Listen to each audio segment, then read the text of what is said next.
వ్యక్తం చేశారు Bheemili YCP MLA అభ్యర్థి ముత్తంశెట్టి శ్రీనివాసరావు. భీమిలి నియోజకవర్గంలో శివశక్తి నగర్, లక్ష్మీ అపార్ట్మెంట్స్, హరిత అపార్ట్మెంట్స్ వాసులతో సమావేశమైన ముత్తంశెట్టి ఇదే నియోజకవర్గం నుంచి 2 సార్లు ఎమ్మెల్యేగా గెలిచానన్నారు. ఈ ఎన్నికల్లో మరోసారి ఓట్లు వేసి తనను 3వసారి అత్యధిక మెజార్టీతో గెలిపించాలని కోరారు. మీలాంటి వాళ్ళు ఉండాలి. మీలాంటి వాళ్ళ కోసం తప్పనిసరిగా ఎప్పుడు మీకు అందుబాటులో అప్పుడు ఆంధ్ర శ్రీనివాసం ఉంటాడని మీ అందరికీ కూడా తెలియజేసుకుంటూ, మరి 5 సంవత్సరాలు తెలుగుదేశం వాళ్ళు పట్టించుకోలేదు, వాళ్ళు ఏదో ఓట్ల కోసం వస్తున్నారు. మరి అదే చంద్రబాబు నాయుడు సీఎం అయితే తీసుకెళ్ళి అమరావతిలో రాజధాని పెడతారు.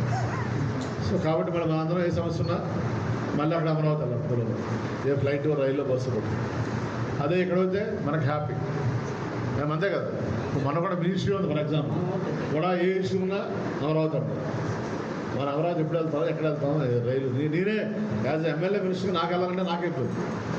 సో కాబట్టి తప్పనిసరిగా ఇక్కడ ఉంటే విశాఖపట్నం నుంచి అన్ని చోట్లకే ఫ్లైట్ కనెక్టెడ్ ఉంది.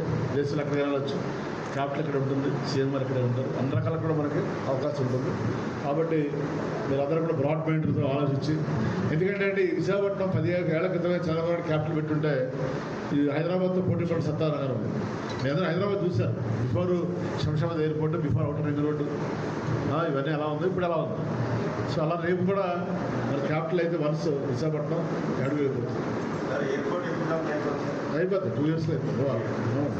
ఇది 24 కదా, 26 జనవరి ఇచ్చారు షెడ్యూల్. సో ఎయిర్పోర్ట్ అయిపోతే 6 lanes రోడ్డు అవుతుంది. Already Anakapalli Andhra Pradesh 6 lanes road అయిపోయింది. సో కాబట్టి మనకి ఇంకా ఫ్యూచర్ ఎక్స్పాన్షన్ బోల్ అంత ఉంటుంది, ఇదే మీ సైడే ఉంటుంది. కాబట్టి మీ అందరూ కూడా మరొకసారి మరి చేతుల సరస్సు నమస్కారాలు తెలియజేసుకుంటూ, మీ యొక్క అమూల్యమైన అతిపవిత్రమైన ఓటుని జ్ఞాని గుర్తు మీద వేసి మీ అందరూ ఆస్వాదించాలని మీ అందరూ కూడా నమస్కారాలు తెలియజేసుకుంటూ